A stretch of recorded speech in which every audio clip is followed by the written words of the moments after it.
Wow, it's really hard to go back to Dead Rising 2. Not in the sense that you may think, because it's an older game, but the fact is, on the 360, I had the game 100% complete, max level characters, all the achievements, all that shit. And it really hurts to go back to level 1, despite having much better resolution, frame rate, and graphics, which you can clearly see, because I know I've spent a shitload of time with Dead Rising 1, 2 off the record, and 3 on consoles, and now to see it on here is just, graphically it's worth it, and performance wise it's worth it, but Jesus, it's hard to go back to a level 1 character anyway.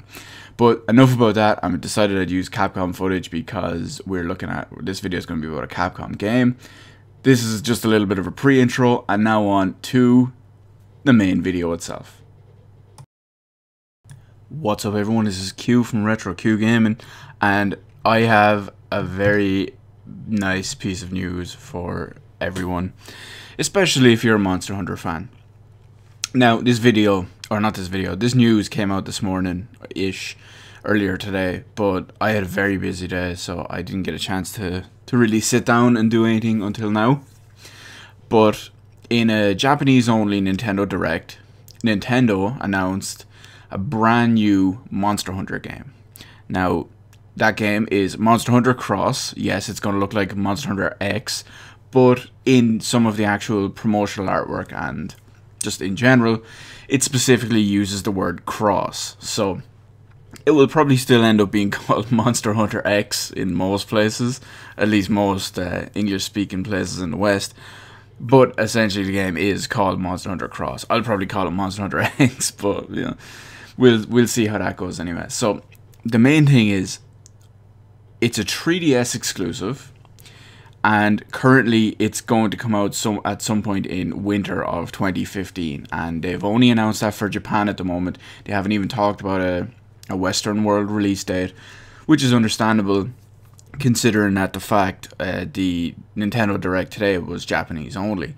Now, one thing that might be an issue is Nintendo, well, not just Nintendo, but Nintendo/Capcom have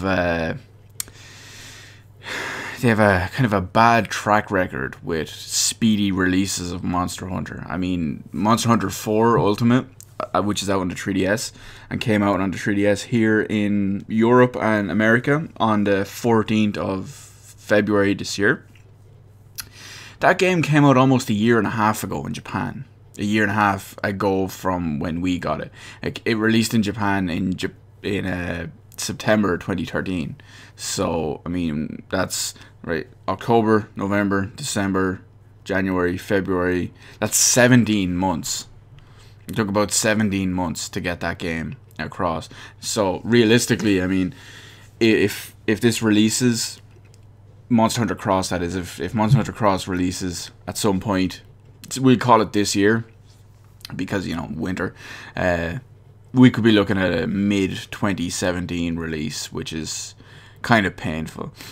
But on the plus side is, I do think that they'd be willing to boost it up and ramp up the production and translation and localization and just generally getting it to the West faster, simply because Monster Hunter 4 Ultimate is easily the best Monster Hunter game out there, hands down, and it's also the best selling entry in Monster Hunter outside of Japan. So I mean, in the Western world, like North America and Europe, it's the only Monster Hunter game to ship over 1 million copies within the first, I don't know, what was it, I think it was within the first 2 or 3 months it was listed. But it's got better sales than all the other ones. It's also got better reviews, and I can tell you personally, because I do have it, it's easily the best Monster Hunter game. So one or two things about Monster Hunter Cross anyway. It adds a couple of new features, and it was hard to tell because it's in Japanese. I don't speak Japanese, but I did watch some of the presentation and the separate trailer, which I'll actually have a trailer. I'll have the trailer in the description below, because Nintendo are, you know how they are with their copyright claims on their footage and all that shit. So I'm going to have it in a separate link down below, so make sure you definitely check that out. But it looks like it's kind of a, I think with the reason they call it Monster Hunter Cross is it seems like it's a crossover of all the games, or at least a lot of the games. I noticed it had a bunch of field areas and some of the town areas that were also just lifted straight from previous Monster Hunter games. Now, you know, they could be just heavily based on them, but they looked like they were straight lifted. So at least in the quick little glance I got at it, if you will, anyway. But here's hoping it doesn't take to 2017 to get onto our 3DSs. Hopefully it will be considerably sooner. You know, let's say at some point mid next year by the latest. I'm sure that they're going to want to try to get it out as much as possible, as soon as possible, because of increasing demand of Monster Hunter games outside of Japan. So I'm going to leave it there anyway. I'll make sure you check out that trailer, which I will have the link in the description below. Let me know in the comment section your general thoughts of Monster Hunter, because I know there's tons of people out there that love Monster Hunter, myself included, and I want to hear everyone's experience, what your favorite Monster Hunter game is, all that kind of shit. So let me know all that in the comment section below. Hit the like button, hit the subscribe button. You can follow me on Twitter because my brand new Twitter series got started earlier today, so you can go over and check that out. Follow me and I will have the daily updates. You'll find all the details on it on there. Thank you for watching, and I will see you on the rest of the videos in my channel while I wait on Monster Hunter Cross, I almost said X, to finally release outside of Japan.